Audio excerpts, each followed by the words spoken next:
प्राकृतिक दुनिया जीवन और मृत्यु का एक जटिल नृत्य है, जहां सबसे शांतिपूर्ण प्राणी भी आश्चर्यजनक व्यवहार प्रदर्शित कर सकते हैं। हम अक्सर जंगली को सहयोग और सद्भाव से जोड़ते हैं। वहीं एक सयाह पक्ष भी मौजूद है, जहां जानवर अपने ही खिलाफ हो जाते हैं। ये कार्यक्रम अंतर प्रजातीय संघर्ष के अविश्वसनीय क्षणों पर प्रकाश डालता है, जो पशु समुदायों के भीतर होने वाले छिपे हुए संघर्षों को उजागर करता है। प्रभुत्व के लिए प्रतिस्पर्धा करने वाले अल्फा नर हों, अपनी संतानों की रक्षा करने वाली मादाएं हों, या आंतरिक संघर्ष को सुलझाने वाले पूरे झुंड हों, प्रत्येक घटना पशु सामाजिक संरचनाओं की जटिलता में एक अनूठी झलक पेश करती है। नंबर 5, चील।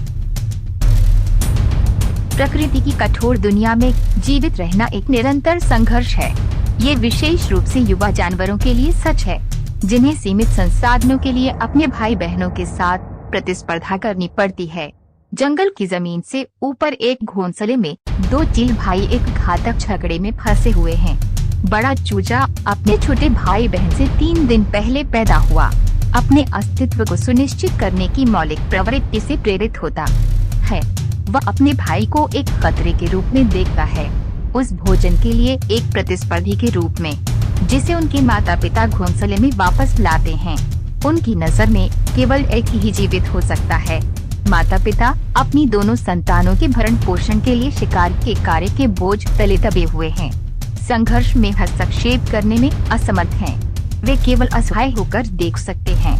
जब बड़ा चूजा अपने छोटे भाई पर हमला करता है, उसे चोंच मारता है और लगातार आक्रामकता से धक्का देता है। छोटा चूजा और कमजोर केवल कमजोर ढंग से ही लड़ सकता है। वह अपने भाई की क्रूरता की दया पर निर्भर है। उसका जीवन अधर में लटका हुआ है। माँ चील बूढ़े चूजे की भूख शांत करने और उसके क्रोध को शांत करने की आशा में पिछले शिकार के मांस के टुकड़ों से उसका ध्यान भटकाने का प्रयास करती है, लेकिन उसके प्रयास व्यर्थ हैं। बूढ़ा चूजा अपने प्रतिद्वंद्वी को खत्म करने पर अड़ा हुआ है। ये हृदय विदारक दृश्य प्रकृति की क्रूर वास्तविकता की याद दिलाता है। ये जीवित रहने की प्रवृत्ति की शक्ति और जानवर अपने अस्तित्व को सुनिश्चित करने के लिए किस हद तक जा सकते हैं, इसका प्रमाण है। हालांकि कहानी यहीं खत्म नहीं होती। कुछ मामलों में जैसे जैसे चूजे बड़े होते जाते हैं और भोजन अधिक प्रचुर मात्रा में होता जाता है, चील के बीच भाई बहन की प्रतिद्वंद्विता कम हो सकती है। वे सहयोग करना और संसाधनों को साझा करना भी सीख सकते हैं। हालांकि इस वीडियो में दिखाई गई घटनाएं निस्संदेह परेशान करने वाली हैं। वे जानवरों के साम्राज्य को नियंत्रित करने वाली जटिल गतिशीलता की एक झलक पेश करती हैं। यह एक ऐसी दुनिया है जहां अस्तित्व अक्सर निर्दयता पर निर्भर करता है, जहां कमजोर ताकतवर का शिकार बन जाते हैं। नंबर 4, शेर। ये नर शेर अपने मुंह में मरे हुए शेर के बच्चे को लिए हुए है। ये ज्ञात है कि शेर अक्सर किसी अन्य क्षेत्र के नए क्षेत्र पर कब्जा करते समय शावकों को मार देते हैं। यह प्रतिस्पर्धा को खत्म करने और नए नर की संतानों के अस्तित्व को सुनिश्चित करने के लिए किया जाता है। नर शेर मादाओं के प्रति आक्रामक भी हो सकते हैं, यहाँ तक कि संभोग से इनकार करने वाले शेरनियों को भी मार सकते हैं। एक उदाहरण में ब्लैक रॉक समूह के एक बड़े नर शेर ने शेरनी पर दावत करते समय दूसरे समूह की एक युवा शेरनी पर हमला किया और उसे मार डाला। शेरनियां स्वयं भी अपने शावकों के प्रति निर्दयी हो सकती हैं। जब एक शेरनी बच्चे को जन्म देती है, तो उसे तुरंत अपने बच्चों की देखभाल शुरू कर देनी चाहिए। इन शिशुओं को आगे बढ़ने के लिए निरंतर देखभाल और ध्यान की आवश्यकता होती है। यदि कोई शावक बीमार या कमजोर है, तो शेरनी अपने संसाधनों को बचाने के लिए उन्हें मारकर खा सकती है। इस क्लिप में ऐसा प्रतीत होता है कि महिलाओं के एक समूह में एक बड़े पुरुष की आक्रामकता काफी बढ़ गई है और वह उसे कुचलती नजर आ रही है। यह स्पष्ट नहीं है कि नर हमले में बच पाता है या नहीं, लेकिन इसकी संभावना कम ही लगती है। ये उदाहरण जंगली जीवन की कठोर वास्तविकताओं को उजागर करते हैं। शेर नर और मादा दोनों अपने अस्तित्व और अपनी संतानों के अस्तित्व को सुनिश्चित करने के लिए उग्र व्यवहार का प्रदर्शन करते हैं। जीवित रहने और पुनरुत्पादन के लिए मौलिक ड्राइव से प्रेरित होती हैं। Number 3, wolf. वुल्फ झुंड अक्सर एक दूसरे से भिड़ते हैं, जिससे कभी कभी हिंसक टकराव भी होता है। ये वीडियो ऐसी मुठभेड़ को कैद करता है जहां दो झुंड टकराते हैं और एक दूसरे को तितर बितर करने में कामयाब हो जाता है, जिससे उन्हें निर्वासन के लिए मजबूर होना पड़ता है। बाद में एक अकेली मादा सामने आती है जो झुंड के पिल्लों पर हमला करने का इरादा रखती है। संख्या में कम होने और घिरे होने के बावजूद वह भयंकर हमला करती है। झुंड लगातार उसका पीछा करता है, जिससे उसे कोई राहत नहीं मिलती। ये महसूस करते हुए कि वे बेजोड़ है, वह वापस एकांत में चली जाती है। इस वीडियो में एक ओमेगा वुल्फ की सक्रियता को दर्शाया गया है, जो सबसे निचली रैंकिंग वाला पैक सदस्य है, जिसे अक्सर बहिष्कृत कर दिया जाता है और बलि का बकरा बनाया जाता है। ये विशेष रूप से ओमेगा भेड़िया अलग थलग और खाने के लिए इधर उधर भटकता है।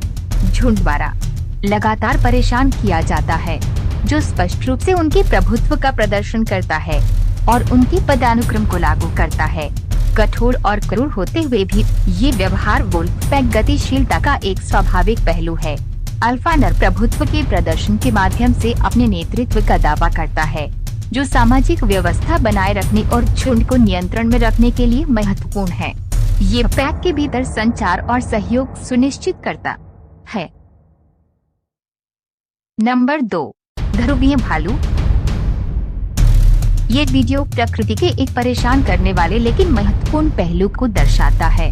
नर ध्रुवीय भालू अपने ही शावकों को मारकर खा जाते हैं, जबकि संतानों को मारने का कार्य पूरे पशु साम्राज्य में देखा जाता है। ध्रुवीय भालू के लिए ये विशेष रूप से चिंताजनक है, क्योंकि उनकी स्थिति पहले से ही खतरे में है। इस व्यवहार का प्राथमिक कारण संभोग की इच्छा है। शावकों को खत्म करके नर ध्रुवीय भालू मादाओं को वापस मद में लाते हैं, जिससे वे उनकी प्रगति के प्रति ग्रहणशील हो जाती हैं। इससे नर की प्रजनन सफलता बढ़ जाती है, भले ही इसके लिए निर्दोष लोगों की जान की कीमत चुकानी पड़े। इस विशिष्ट वीडियो में हम नहीं जानते कि नर भालू शावक का पिता है या नहीं। हालांकि उसके कार्य पुनरुत्पादन की एकल दिमाग वाली प्रवृत्ति से प्रेरित होते हैं। वह शावक को वंशज के रूप में नहीं, बल्कि अपनी आनुवंशिक विरासत के लिए एक बाधा के रूप में देखता है। परेशान करते हुए ध्रुवीय भालुओं के बीच ये व्यवहार असामान्य नहीं है। भोजन की कमी, विशेषकर बर्फ पिघलने की स्थिति में समस्या को बढ़ा सकती है। जैसे जैसे शिकार के मैदान से कुत्ते जाते हैं और शिकार दुर्लभ होता जाता है, इन शक्तिशाली शिकारियों को नरभक्षण की ओर ले जा सकती है। अभियान दल द्वारा कैप्चर किया गया फुटेज इस जटिल मुद्दे पर बहुमूल्य जानकारी प्रदान करता है। ये बदलते परिवेश में ध्रुवीय भालुओं के सामने आने वाली चुनौतियों और आर्कटिक में अस्तित्व की कठोर वास्तविकताओं पर प्रकाश डालता है। Number 1, bullfrog. भूख लगने पर यह बुलफ्रॉग समय बर्बाद करने वालों में से नहीं है। यह सबसे पहले जिस चीज को देखता है, दूसरे मेंढक को उसी तरह झपट लेता है जैसे सांप को। बिना किसी हिचकिचाहट के बुलफ्रॉग शिकार, स्प्रेहॉल और सब कुछ निगल जाता है, जीवित और लात मारते हुए। जहरीला हो या न हो, ये पेड़ मेंढक कुछ ही सेकंड में खत्म हो जाता है। प्राकृतिक दुनिया की ये झलक आपको गर्माहट और रोएदार महसूस नहीं कर सकती है, लेकिन ये जीवन और मृत्यु के चक्र की एक स्पष्ट याद दिलाती है, जो सभी जीवित चीजों को नियंत्रित करती है। हालांकि यह कृत्य अपने आप में क्रूर लग सकता है, यह बस प्रकृति के संचालन का तरीका है, जिसमें कुछ जीव दूसरों के लिए भोजन के रूप में काम करते हैं। दोस्तों, हमें विश्वास है कि यह वीडियो आपको अच्छा लगा होगा, तो सब्सक्राइब और लाइक करें ताकि हमको मोटिवेट मिले। अगले वीडियो में ऐसे अच्छे टॉपिक लेकर फिर से जरूर मिलेंगे दोस्तों। तब तक के लिए आप अच्छा से और सही सलामत से रहे। Thank you.